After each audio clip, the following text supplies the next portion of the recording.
श्री असाउद्दीन ओवैसी जी। शुक्रिया मोहतरम चेयरमैन साहब, आपने मुझे बोलने का मौका दिया। मैं शुरुआत में बताना चाह रहा हूं कि मैं हुकूमत की तरफ से लाए गए इस रेजोल्यूशन की मुखालिफत में बोल रहा हूं और मैंने अमेंडमेंट्स भी दिए हैं प्रेजेंट एड्रेस के लिए। और चेयरमैन साहब, आप उर्दू को जानते हैं। किसी एक शायर ने शायद बरसर इख्तिदार जमात के लिए ये शेर कहा होगा कि उसूल बेचकर मसनद ख़रीदने वालों, निगाह अहले वफ़ा में बहुत हक़ीर हो तुम। वतन का पास तुम्हें था न होगा कभी कि अपने हिर्स के बंदे हो, बेज़मीर हो तुम। इज़्ज़त नफ्स किसी शख्स की महफूज नहीं, अब तो अपने ही निगहबानों से डर लगता है।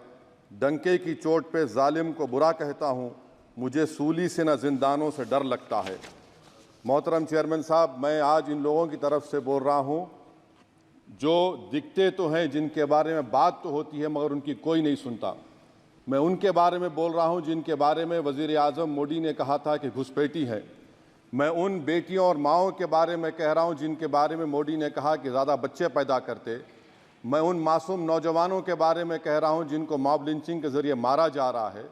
मैं उन बेज़ुबान माँ और बाप के बारे में बोल रहा हूँ जिनकी औलाद आज इस हुकूमत के गलत कानून के चक्कर में जेलों में सड़ रहे हैं। सर, मैं दस्तूर जब इस ऐवान में बन रहा था, संविधान बन रहा था, तो उस वक्त अलहदा वोटर लिस्ट और इंतखाबी रिजर्वेशन की बात आई तो उस वक्त के हमारे फाउंडिंग फादर्स ने, हमारे बुजुर्गों ने, दोनों समुदाय के हिंदू और मुसलमानों ने फैसला किया कि हम इस पर राज़ी नहीं होंगे।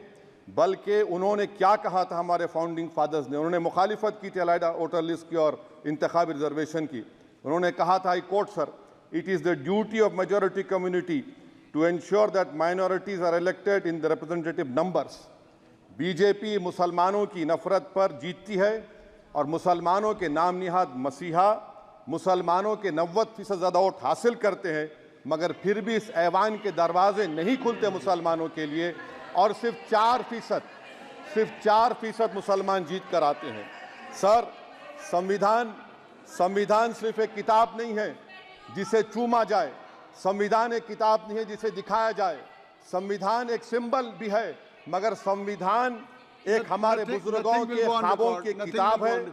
हमारे जमहूरियत को हमारे बुजुर्गों ने इस तरह समझा, हमारे फाउंडिंग फादर्स ने इस तरह जमहूरियत को समझा कि इसमें हर समुदाय और मजहब और समाज के मानने वाले लोगों की राय को शामिल किया जाएगा इस मुल्क को चलाने के लिए। मगर इस ऐवान में सिर्फ 4% मुसलमान जीत कर आते हैं।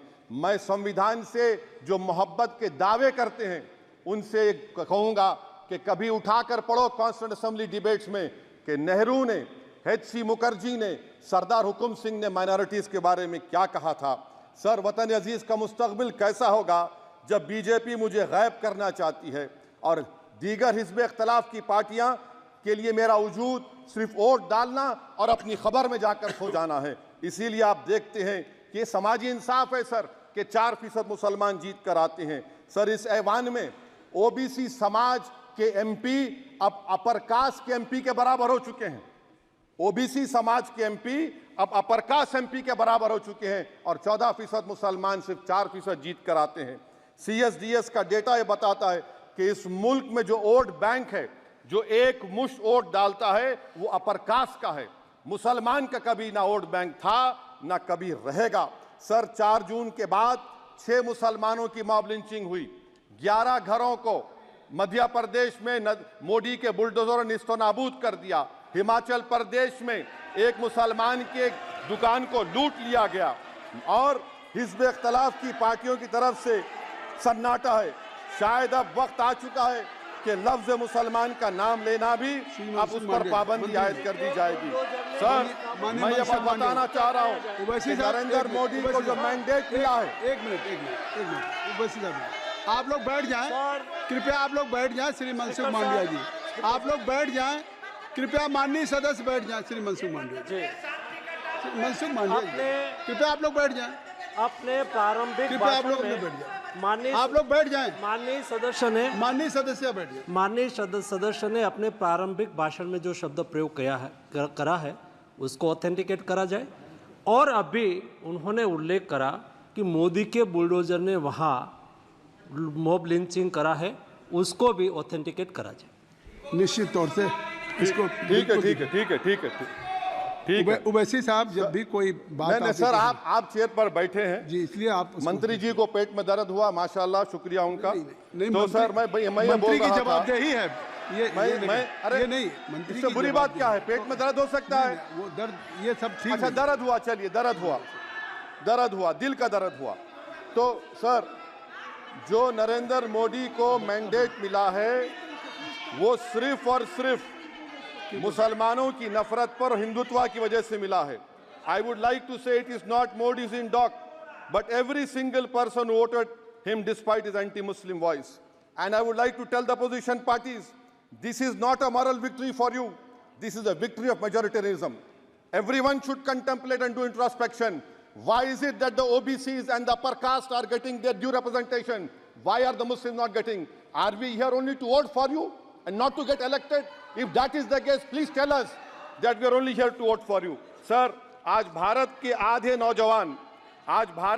नौजवान बेरोजगार हैं और रोजगार की तालाश, बेरोजगारी का आलम यह है सर कि मोदी सरकार के 5 साल में 75 लाख एस्पिरेंट्स की जिंदगी बर्बाद हो गई, 6 पेपर लीक हुआ।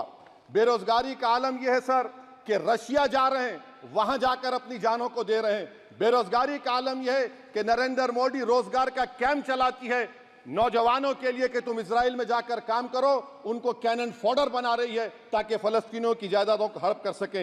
ये भी कंक्लूड करें। अरे सर मेरा टाइम है, कहाँ टाइम है सर? आप ये टाइम ले लिए मेरा सर, मैं 2 मिनट दीजिए। ये विश्वगुरु की पॉलिसी है। इजराइल को 27 टन हथियार जा रहा है। 9 मिलियन भारत के लोग गल्फ में काम करते हैं, क्या असर पड़ेगा? 47,000 इजरायली फलस्तीनी मार चुके हैं। क्या है हमारी पॉलिसी सर? क्यों हथियार दे रहे हैं सर? नस्लकशी हो रही है। सदर जमहूरिया के खुतबे में राष्ट्रपति के सर, मैं उसी पे बोल रहा हूं सर, उसमें लिखा हुआ है फॉरेन पॉलिसी के ऊपर, आप पैराग्राफ नंबर 25 देख लीजिए। सदर जमहूरिया में सैचुरेशन अप्रोच है। क्यों नहीं मोदी सरकार माइनॉरिटीज को तीनों स्कॉलरशिप को डिमांड करती है सर? उसको आपने बजट कम कर दिया सर। बनारस का बुनकर 18 महीने से मंडी का शिकार है, सूरत और बेंगलुरु जा रहा है सर। आखिरी बात कंक्लूड कर रहा हूं, आखिरी बात सर, पनून केस में निखिल गुप्ता, मोदी ने कहा था कि हमने घर में घुसकर मारा, तो निखिल गुप्ता को किसने ऑर्डर दिया था पनून को मारने का? अगर नहीं दिया तो उसको बचाइए, और अगर दिया नहीं तो फिर उस पर पीएमएलए क्यों नहीं लगाकर? सर समाप्त करो। कमेटी बनाई आपने, उसका क्या हुआ? सर हम एससीओ को नहीं जा रहे सर। मैं आपको बता रहा हूं कि मैं अपनी इस तकरीर को टीपू सुल्तान की नजर, सुनिए सर, अब हो गया, खत्म कर रहा हूं सर। मैं अपनी तकरीर को टीपू सुल्तान के नजर कर रहा हूं। ये टीपू सुल्तान की फोटो है, क्या आप इससे भी नफरत करेंगे सर? ये संविधान में टीपू सुल्तान की फोटो है जिस पर वल्लभ भाई पटेल ने साइन किया, श्यामा प्रसाद मुखर्जी ने साइन किया। ये आपकी नफरत है सर। आखिर में मैं अपनी बात को खत्म कर रहा हूं इस शेर पर कि क्या दिन दिखा रही है सियासत की धूप छांव। जो कल सपूत थे वो कपूतों में आ गए थे, इस कदर अजीम के पैरों में ताज थे, इतने हुए जलील के जूतों में आ गए। बहुत बहुत शुक्रिया सर।